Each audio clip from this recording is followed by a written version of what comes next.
Before we begin, we'll have a short prayer.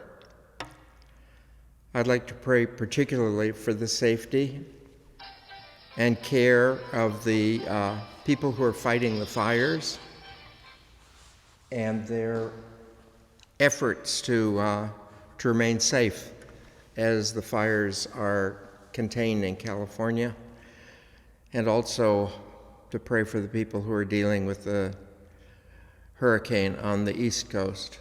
For all these people and for their protection, we pray to the Lord. All righty. We're continuing on really about the reaction of the church to the Reformation. Among Catholics, there was a strong rise in the devotion to the Sacred Heart. I want you to know that when we think of the Sacred Heart, we're going to talk a little bit about Margaret Mary Alacoque. But the fact of the matter is, the Sacred Heart was the most ancient devotion in the Catholic Church. In the catacombs, one of the things the Christians did was paint a heart on statues of, I think the guy's Hermes. It's one of the Roman gods who was a shepherd. And so they began to deal with him as the Good Shepherd. And if you see a statue of Hermes, an ancient one, he normally has the sheep beside him. As it came into the Catholic Church, you would find a statue of Hermes holding the sheep. That's normally Sacred Heart. And so that began very early days in the catacombs themselves. They would paint the heart sometimes on these Hermes things. Its modern origins is a man named St. John Eudes. St. John Eudes founded an order of priests called the Eudites. We don't have them here, but they're a very strong order in France. And when I was studying at the University of Ottawa in Canada, half our classes were in French for French Canadians and half in English. And we had a large number, maybe 20 or 30 seminarians who were Eudites studying with us. So it's a strong order, but in French-speaking countries. So in many religious houses that he had, St. John Eudes tried to spread the devotion to the Sacred Heart, and he was helped by the series of visions that actually came to Margaret Mary Alacoque. She was a nun, I think a presentation nun, I don't know. But anyway, she was a nun, and she had these visions where Jesus appeared to her with his heart exposed and speak of devotion. So in the many religious houses established by John Eudes, the devotion of the Sacred Heart was raised to the level of a feast. A religious order, like for instance, the religious order that I was in was the Maris, and a big feast for us was Peter Chanel, who was the first member of our order who was canonized. He was a martyr in Oceania. And so we're going to see him later. He comes up with a lot of the missionary work in Oceania. But it's very important, yet if you never were in a Marist house, you probably have never heard of him, okay? But anyway, it was a feast for us. So this is what happened. It became a feast in the houses of the Eudites, and also it became a feast in the houses of these nuns of the Visitation. Many theologians were opposed initially to the devotion. Devotions are a very strange thing. You have to be careful how they evolve because they can become very twisted. And the thing that the theologians were most concerned about in devotion to the Sacred Heart was the depiction of the heart as separate from Jesus. And like when I was a youngster, it was very, very common just to see a heart with the thorns around it. Now that's the Sacred Heart of Jesus. And that was a common thing. But today that's illegal. Today in the Catholic Church, if you have the Sacred Heart, it has to be connected to Jesus. Like, for instance, you've seen these portraits of Jesus standing there like he's holding his heart in front of him. or the heart will be painted on him, or something like that. But that they wanted to make sure the heart did not become the center of the devotion, because to the degree that happened, you could have that move away from having anything to do with the Sacred Heart and be a devotion to love or whatever you wanted it to be. So theologians were suspicious of it, but it was not until the 18th century that actually it'll become generally accepted, and that it certainly grew strong among people, whether theologians liked it or not. And another development of this time in the church was what was called a parish mission. In the parish that I was raised in San Diego, and I would say actually when I was a pastor here at the mission, we used to have a missionary come in at least once a year who would give 1 week of talks, and they would be in the evening. Most often it would take place during Lent or Advent. Most parishes tried to do it during Lent, but a lot of the good speakers would be taken so you could then get them maybe for Advent. But once a year we would have this. It's interesting, devotions have very much changed in my lifetime, but when I was raised in a parish in the United States, a very modern parish, we had a parish mission once a year. Then we had a closed mission off at some retreat house for men, and then a closed mission off at another retreat house for women. And these took place at 3 separate times of the year. And I would say at least a third of the parish participated in the ones that went away, and most all the parish participated in the one that took place in the church. We used to have benedictions, we used to have devotions to Our Lady of Perpetual Help, Our Lady of Guadalupe. Devotions were a huge thing. And since Vatican II, interest in devotions seems to have really waned. But there's something that go up and down in the history of the church. So the mission societies of the church became aware of the fact that often Catholics were no more knowledgeable of their faith than the pagans to which the missionaries were sent. Like, for instance, if you lived in France would be a good example. France, the country is Catholic, almost by definition. And if you were to ask any Frenchman pretty well, they would say they were Catholic. And if you were to ask if they go to church, they would say no. And it could be like for instance, in France, you'll find people who are only in church for their baptism, their first communion, the baptisms of other children, and eventually for their funeral. In fact, I don't think anyone realizes they're a Catholic sometimes till they die. An example of that is the designer Versace. I didn't know he was Catholic.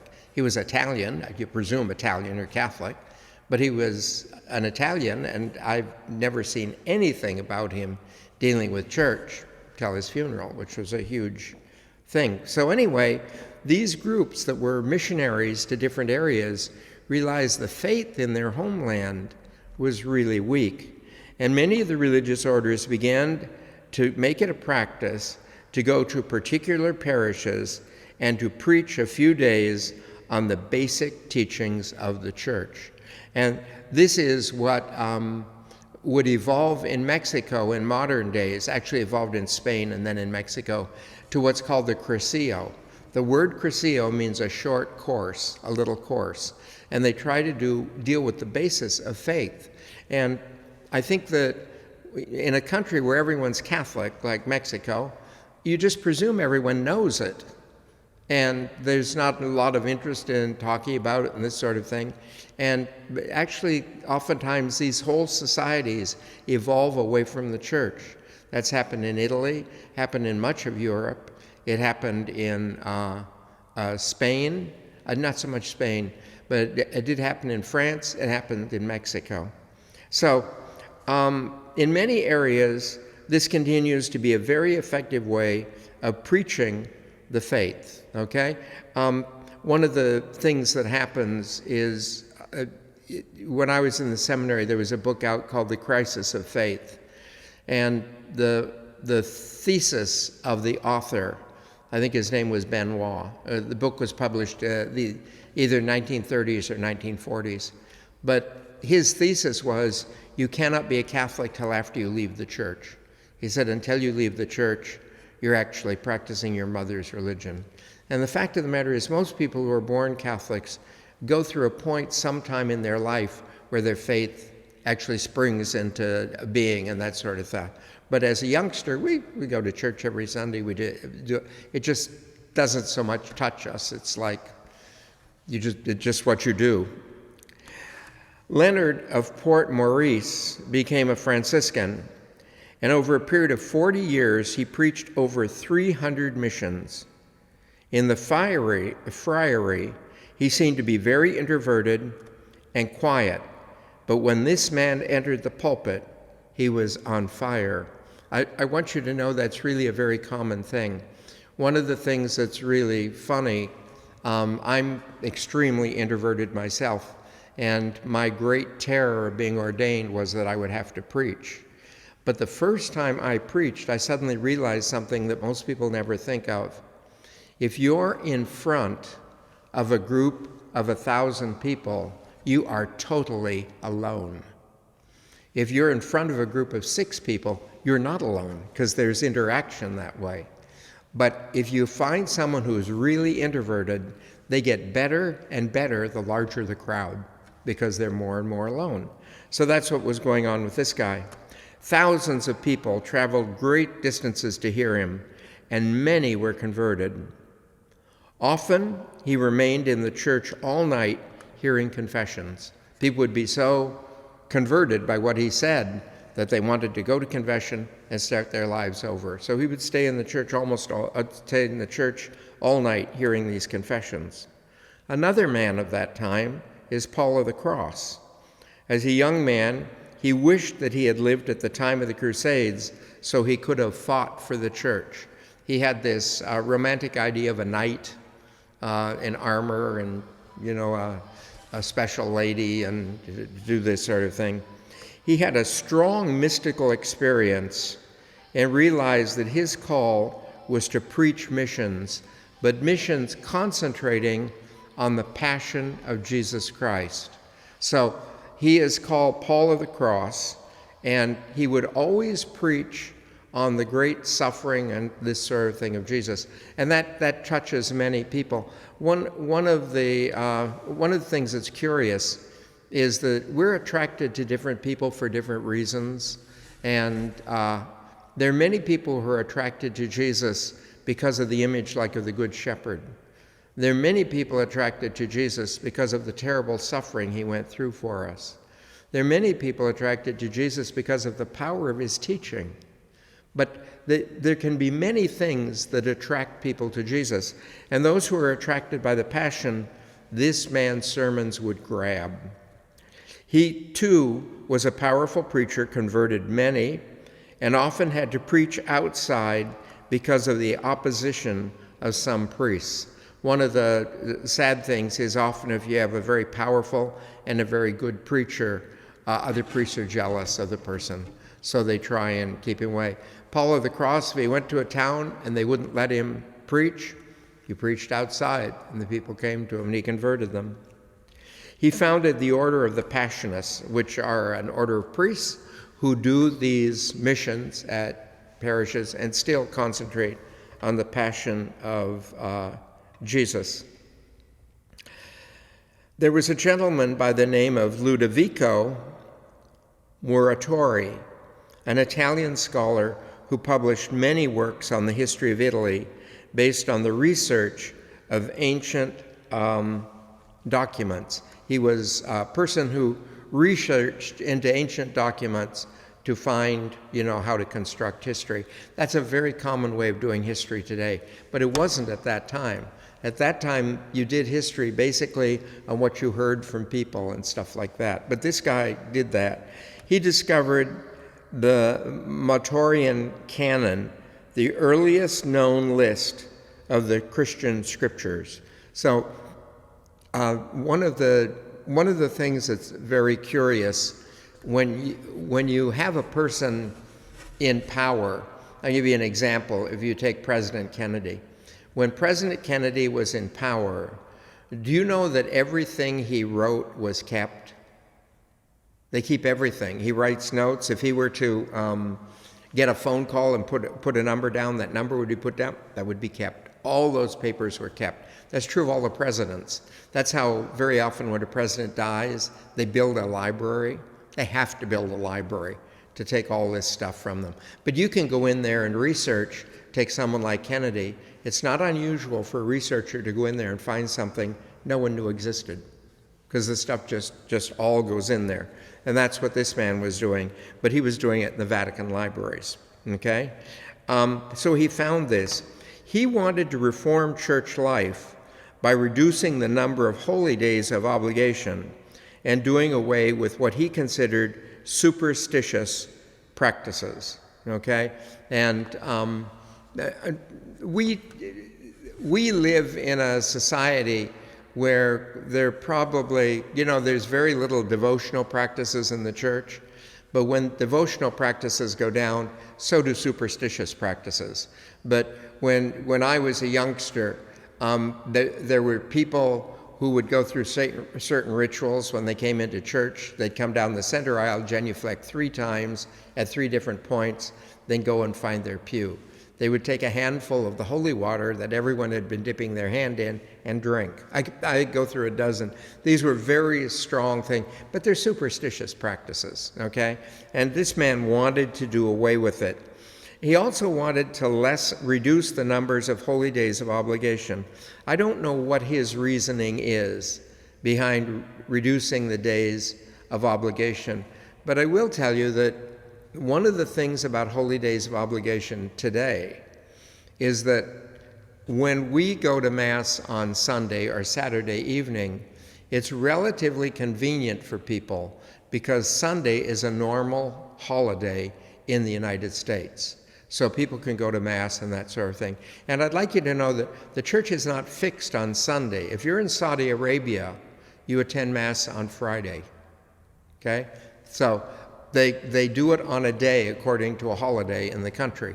And so we do it basically on Sunday, and it's relatively easy.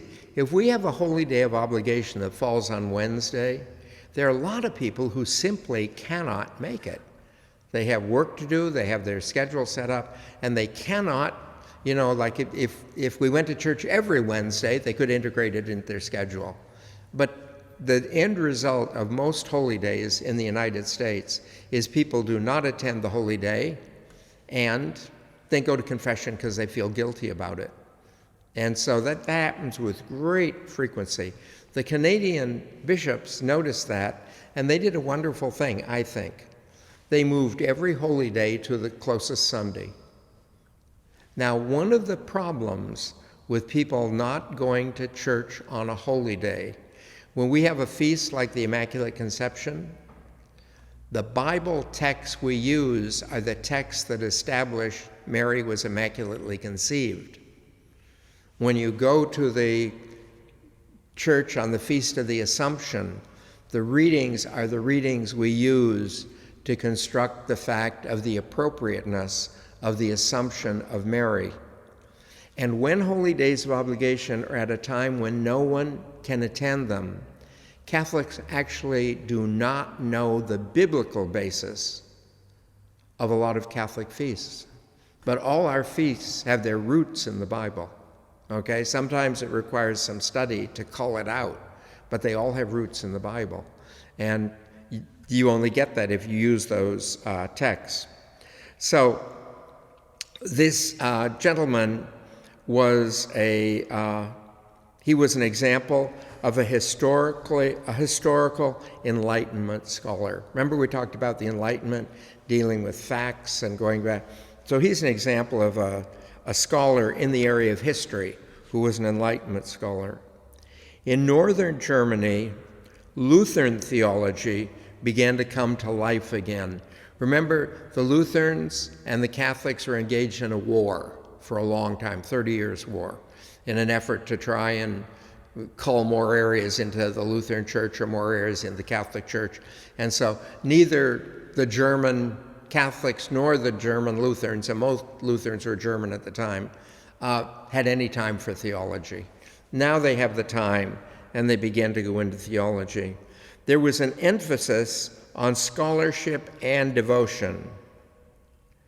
Gotthold Lessing was an example of this by teaching that fostered a belief in God, but he rejected formal Christianity. It's interesting, we have a lot of people today who say they believe in God, say they have a spiritual life, but are involved in no religion. That's a very common thing today. And he was the first person who ever did that, and he was Lutheran. A German counterpart of the Mercuritori, the Italian historical scholar, was John Saylor. He taught moral and pastoral theology in many universities and wrote many books. He was also an excellent preacher and brought many back to the church. But he was able, by his preaching, to make the most difficult issues clear to people. And he was not in the least bit afraid to hold discussions with Protestants. And he maintained great relationships with the Protestants he talked to. Incidentally, I'll tell you, if you're involved in ecumenical work, because I'm involved in a lot of ecumenical work, but if you're involved in ecumenical work, you can disagree with a person strongly, and they will not have a huge problem if you actually listen to them. You have to listen to their presentation. And the key thing is, don't interrupt them. Like if there's something you disagree with as they go on, let them stop talking before you talk. And this sort of thing, it's possible for people to deal with things where they completely disagree, but they have no problem disagreeing because they both sort of respect one another. And this guy was very, very good at that. He consistently stressed the points on which Catholics and Protestants agreed. So I think, that when we get together as a group, give you an example, my family. When we got together as a group, my family is strongly politically divided between Republicans and Democrats, very strongly divided. Where are we united? We're all Catholics. So you could talk religion, we never talk politics. We don't talk about what separates us, but we talk about unites us. What's another thing unites us? Most all of them are married, raising families. I said talk about raising children and stuff like that. But we're very, very careful about the politics thing. 1700s, at the beginning of this period, there was a system of government that was developed in France and consisted in agreements between the nobility and the wealthy merchants, which allowed the king to rule. So the nobility and the wealthy merchants got together, and they are the ones who kept the king in charge. Church officials also figured very high in this system. Church officials were the equal of royalty. But in France, this would come to be known as the old regime. And what did the old regime consist of? It consisted of the clergy, the nobility, and the wealthy merchants. And the three of them supported the king because the king said everything that benefited these people. However, the bulk of people were the poor people underneath, and they were not involved in government. I'd like you to know, we're going to watch a little of this evolve, but I want you to know this is the formula for revolution. This led to the French Revolution. But all revolutions, when a certain percentage of the people are really disenfranchised, you automatically have a revolution. That goes on through all of history. This system did not include parliaments. There was no actual representation of the people, okay? So these groups sort of interacted with one another, but it wasn't an official parliament gathering of them. The large landowners of the earlier times were able to keep the peasants attached to the land, much like slaves. They weren't slavery, but they were attached to the land, and they worked a particular piece of land. If the land was sold, then they were under the new guy. The key difference in this period was commerce. And what we will watch is, while it's just a feudal system and everything, you're able to sell the produce you have in other lands. And that, I think you know that when commerce grows, that's a good sign that it's a pretty peaceful time in history. Okay? So you can actually transport your goods across lands and sell them. So the big thing was commerce here. And while this system appears to do well, it was corrupt. It was filled with internal violence, conflict, and ill feelings about the classes at the top. Let's face it, who wouldn't? Okay? So all the money that was being made, there was lots of money generated at this time. All the money that was being made was all going to the top. Okay? The burden of paying for the high lifestyle of the rich and powerful fell on the underclasses. And as I mentioned, this would lead to the revolutions of the 18th and 19th century. This period saw the spread of Freemasonry from England throughout the world. Freemasonry is a very interesting thing. In the United States, we have Freemasons. And Freemasons in the United States are a simple fraternal organization. Like, for instance, I consider the Freemasons to be Protestant Knights of Columbus. And I consider the Knights of Columbus to be Catholic Masons. That both of them are very strong fraternal organizations. They aren't violent. They aren't seeking to do strange things. They aren't against one another, that sort of thing. And in my lifetime, I saw the rise of all kinds of fraternal organizations like the Eagles, the Elks, these are all just fraternal organizations, okay? But the movement may have begun in the guilds of the stonemasons of the Middle Ages, who shared their secrets of the trade only with members. So if you were a part of the stonemasons and you decided to be a stonemason, you could join this guild. And when you joined the guild, you were an apprentice. You got a very low pay, but you learned the whole system. And once you knew the system, you became part of the stonemasons, who were extremely well paid because buildings were just made out of stone. But you would learn very simple things about, for an example, there's a marble called travertine marble. Travertine marble oftentimes has fissures and stuff going through it, holes in it and stuff. Travertine marble is beautiful as a facing on a wall. If travertine marble is the foundation of a wall, that wall's going to come down. That will disintegrate over a period of time. And stonemasons knew that. It all looks like rock. If you are a stonemason, it all looks like rock.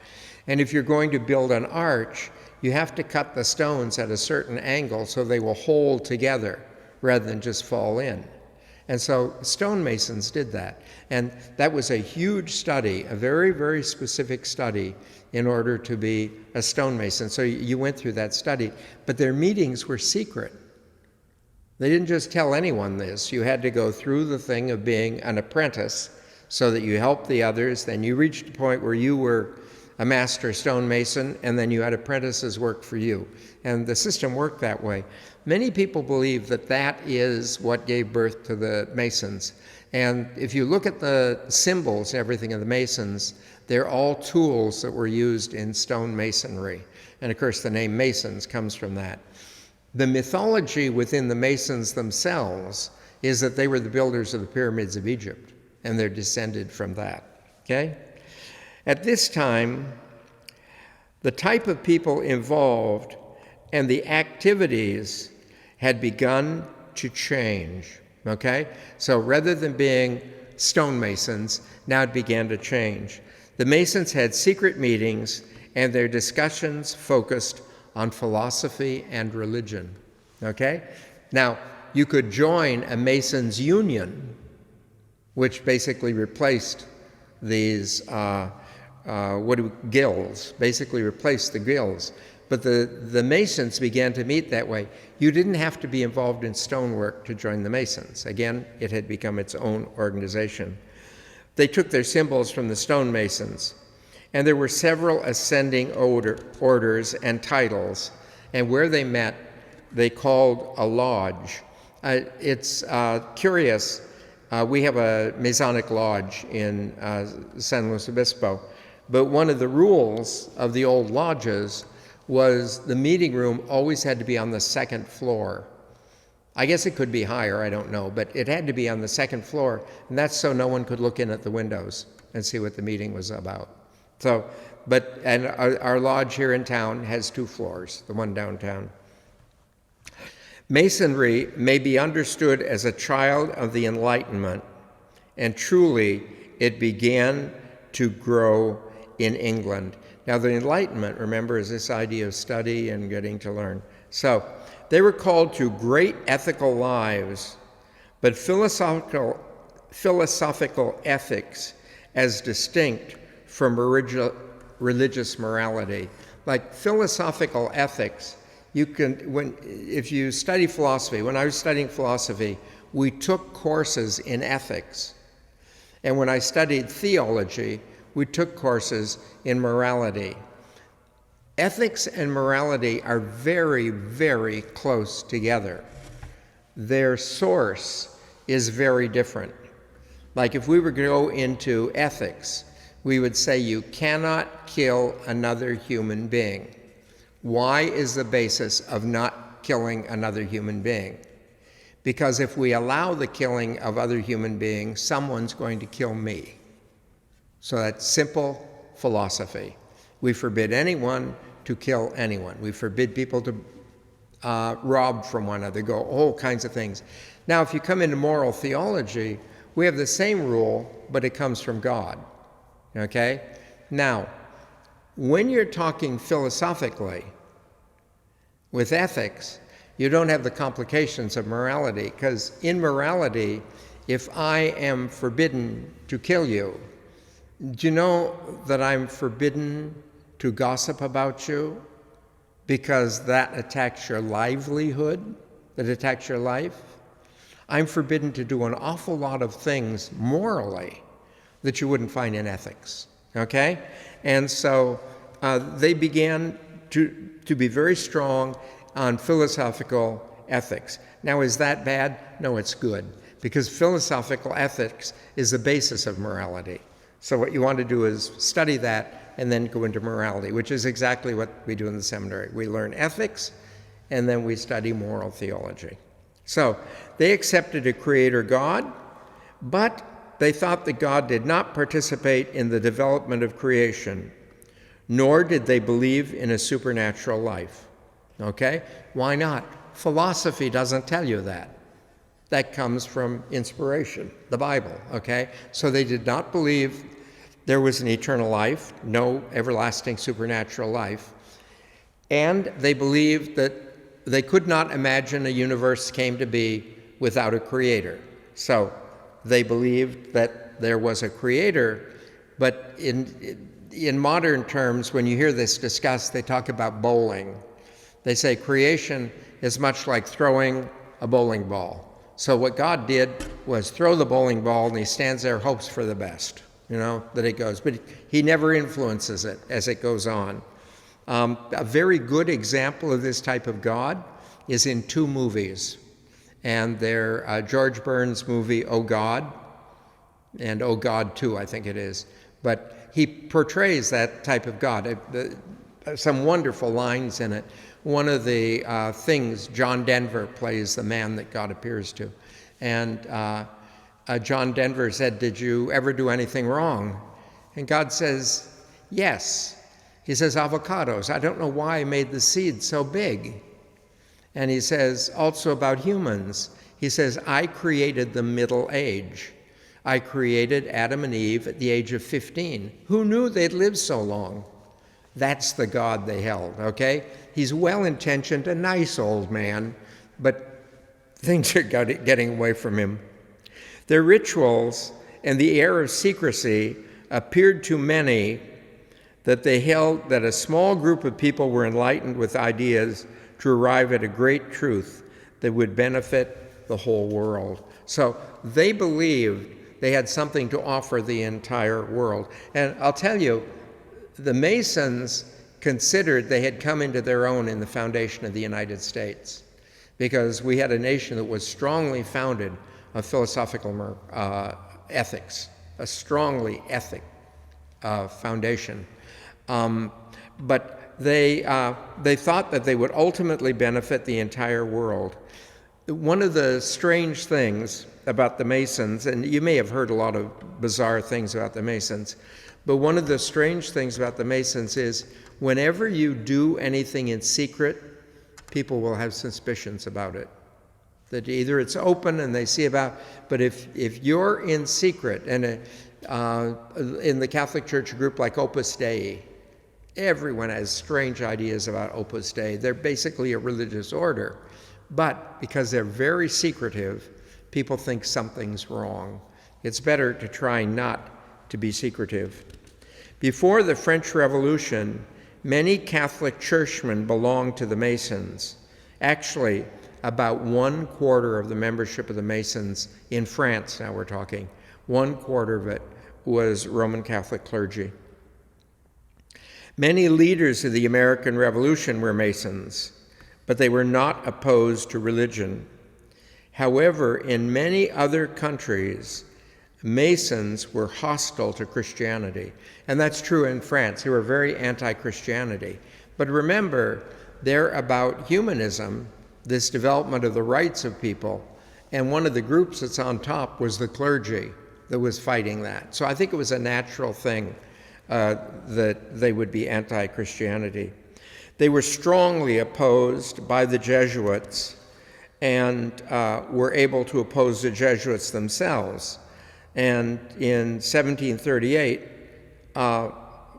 Pope Clement the 13th, no, Clement the 12th, Pope Clement the 12th condemned the Masons, so they were condemned. But again, I think he was looking at the Masons in France, not necessarily as they existed other places. 1780, John Wesley began a strong reform movement in the Anglican Church.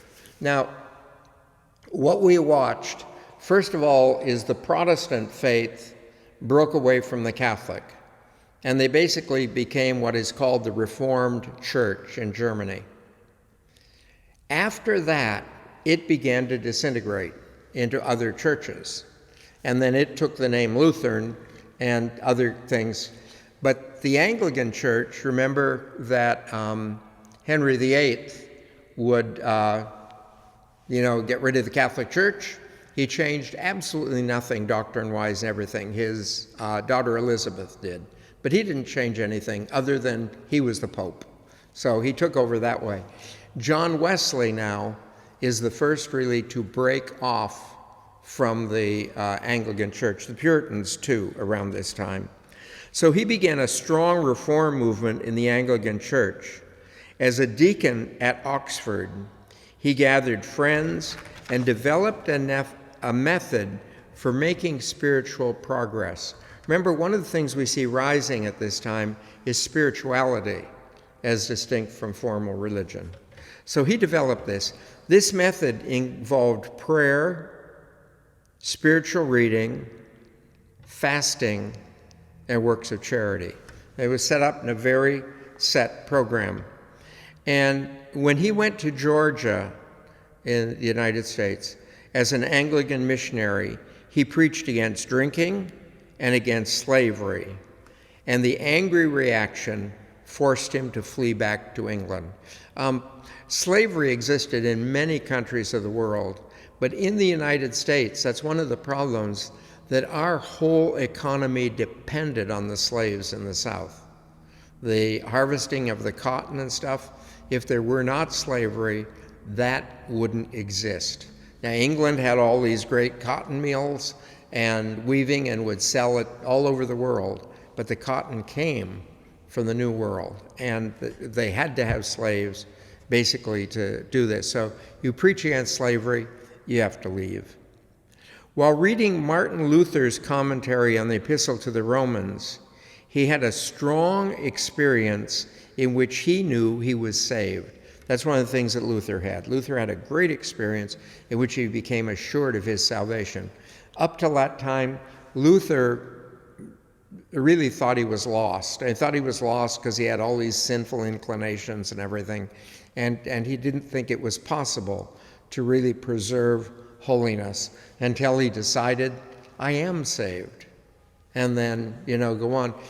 I could compare it very much to the relationship with a parent. It's a psychotic problem that many people have their whole life, that they want to please their parents in order to get love from their parents. And it'll be a burden that sort of affects the way they act and everything through their whole life. It's a very negative thing. On the other hand, you have people who are absolutely sure of their parents' love. They may even have been punished more by their parents. They may have been corrected more by their parents, but they know their parents love them, and they aren't trying to earn their parents' love. And they actually act better toward their parents than the one who's trying to earn the love. It's a very curious thing, but the same thing applies to God. If you feel very secure in salvation and the love of God, it's much easier to serve him than thinking, if I don't do this exactly right, then he's going to get rid of me. So anyway, he tried to preach in the Anglican Church, but he was rejected by the people because of the social level of many people who came to hear him. Okay? The social level, the Anglican Church oftentimes is regarded as a church for the wealthy. And so the people who came to hear him were of a high social level, and they were unwilling to hear a lot of what he was talking about, fasting and all this sort of stuff, and they really reacted against him. He started to preach outdoors, and many people flocked to hear him. He went outdoors, incidentally, for the same reason we mentioned the other preachers do. If they have a lot of jealousy, they can prevent you from preaching in a church, but no one can prevent you from preaching outdoors. So thousands flocked to hear him.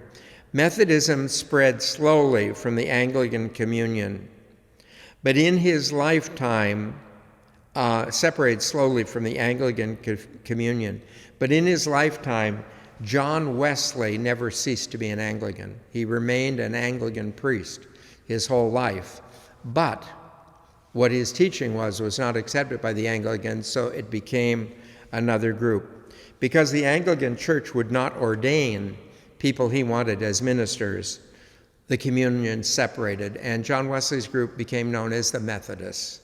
And John himself began to ordain the people who were to be ministers in his communion. And one of the interesting things about, I'm looking at this idea that they had prayer, spiritual reading, fasts, and works of charity. If you go into a Methodist church today, there's a series of these things that they do where there's a group in the church whose job it is to coordinate the parish with regard to feeding the poor, another whose job it is to coordinate the parish with regards to educating children, to coordinate the parish with regards to visiting the elderly. But the works of charity are very strongly instituted in the Methodist community. And I guess the other thing I would say from an American point of view, the Methodists are probably the second most strongly represented religion in Western United States. So, like if you go, and I'm talking about old time, but if you go through ghost towns, everything in California, you always find a Catholic church and a Methodist church. And incidentally, the Methodist church are oftentimes called Anglican Methodist, okay? The church in which Martin Luther King preached is called Anglican Methodist. That was the tradition they had. Pietism was a reform movement that began in Germany, and it was an effort to bring new life into the Protestant religion. The movement emphasized religious feelings and practices rather than the examination of dogmas. Now, see how similar this is to Methodism, where they're concerned with taking care of the people and this sort of stuff rather than the doctrines. Like Methodism, it was a reaction against Enlightenment's emphasis on natural law. Now, we talked about the Enlightenment movement. The Enlightenment movement is sort of a higher education movement, and many people reacted against that in religion, okay? And it is very easy to become very well educated in religion without having the heart or the soul of religion. In fact, one of the things we used to have a professor say to us with a certain regularity, he says, you really need to maintain a spiritual life. He said, there's no great advantage to being the most brilliant theologian in hell, okay? That you really want to maintain a spiritual life as well. So this movement strongly influenced the Lutheran Church as well as culture in general in Germany. Perhaps the most famous member of this movement was Bach, the musician. He wrote music both for the Lutheran and the Catholic churches in Germany. We often use Bach's music in Roman Catholic churches, but he himself was Lutheran and was a strong member of this particular movement. In France, the Enlightenment movement produced 4 particularly important people who tried to bring the light of reason to all fields, and their works to this day are strongly read. These works will also become the basis of the French Revolution. The first one was Montesquieu, and he wrote what's called the Parisian Letters. It was a fictitious account of letters written by Parisians traveling through France, in which he amusingly criticized French habits and institutions that appeared silly when viewed through the lens of reason. He would make a service look ridiculous with the priest all dressed up and stuff like this, and the people asleep in the pews and all this. But he made these things that were definitely a part of French culture, made them look ridiculous. You may know that there was a famous artist called Hogarth, who is in England, who has all these wonderful drawings about exactly that sort of thing. He takes a regular a scene like you'll have a banquet, and all these people are dressed up at the banquet, and and the servants who are serving, they're making love in the kitchen, and people at the table are throwing up beside, and just the whole thing is horrible. But what he's doing is ridiculing the life of the rich that depended on the poor. He brought this same attitude to government with the spirit of laws, which had a great influence on the American Constitution. Like, he began to look at certain laws. I'll give you an example of how you could approach a law. Do you know that in England there was a law that if you were in debt, you could be thrown into prison, which is called debtor's prison. When you look at it from a point of view of logic, if I owe you money, the surest way to make sure you're never repaid is to put me in prison. You cannot get the money paid if I am in prison. And see, that's what they did. They looked at different things in laws. That's why I don't know which of the documents, but in American foundation documents for the country, it is against the law to send someone to jail for a debt. And again, because it's stupid. The second of these was Voltaire, who was the first of these people to earn a living by writing. He wrote about every kind of war, a book, and he hated war. He hated social injustice. He hated religious intolerance and unreasonable forms of authority. Voltaire was educated by Jesuits, but hated religion and wanted to destroy the Christian religion as superstitious. He did, however, believe in God. Voltaire, one of the books of Voltaire, can't think of the name of the book right now, but it describes about 5 people during the French Revolution. Voltaire was alive at the French Revolution, but he describes about 5 people. And these people escaped the French Revolution. And as the revolution's winding down, they all get together and come back. And the book, they're actually sharing the stories of what they did. And one of my favorite lines in the whole thing is the priest. One of the guys, a priest. And as a priest, he had to free through the Muslim lands and this sort of thing. And one of the things he says is, I survived by blessing 1,000 armies in the names of 1,000 different gods. In other words, he was just saying, I practiced whatever religion was going around. And he survived this way. But each of them survived in this way, that he had a way of making whatever they did look kind of ridiculous. The third of these people is Rousseau. Rousseau had been born in Geneva, but was part of the French Enlightenment. I think you know that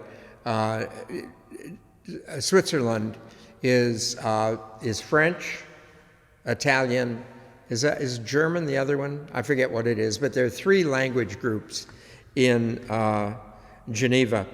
And he taught that society had become complicated and artificial, and he romanticized a very simple farm life. He thought everyone should leave the cities, go out and live on the farm. I forget the name of the guy in the United States who did that, but their literature is beautiful to read. It sounds just wonderful, that you should go off to an island alone and this sort of thing. But then you begin to think, what happens if you need medical help? What happens if, there are a lot of negatives that come with the society we're involved in, but a lot of positives. And you have to find a way to mitigate the negatives and get the positives. But you can't just move away, okay? You can't do that. The guy in the United States wrote a book called So-and-so's Pond, and that's the guy who did it.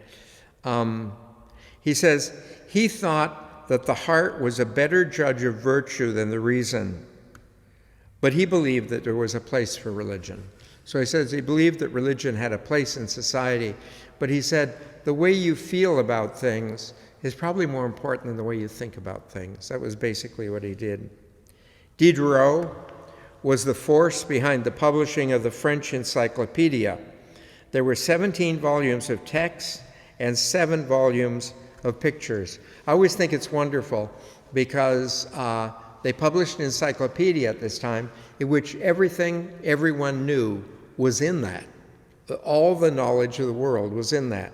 When I was a young boy, probably before I started school, my parents bought a set of books called the Books of Knowledge, and it really had a lot about each of the fields. Today, you could write a series of books like that on physics. There's no way you could have one volume called Physics and have it in, but you could in these early encyclopedias. So the purpose was to gather knowledge from all over the world, but it was all gathered in the pursuit of reason and in the Enlightenment. This gathering of intellectuals came to be known as the philosophers, and they believed that their work was successful with the founding of the United States, because the principles that were incorporated into the founding documents, all people created equal, a government by the people, for the people, all of this comes out of this movement. And this movement has a huge effect on the United States historically. And I think you know that if you study much about the United States from that point of view, the United States, is over 200 years old, and we've not achieved equality for all people. But that's a goal towards which we work. The goals of those things are what we're about. So anyway, we'll stop it there, pick it up next week. Thank you very much. Appreciate your attention.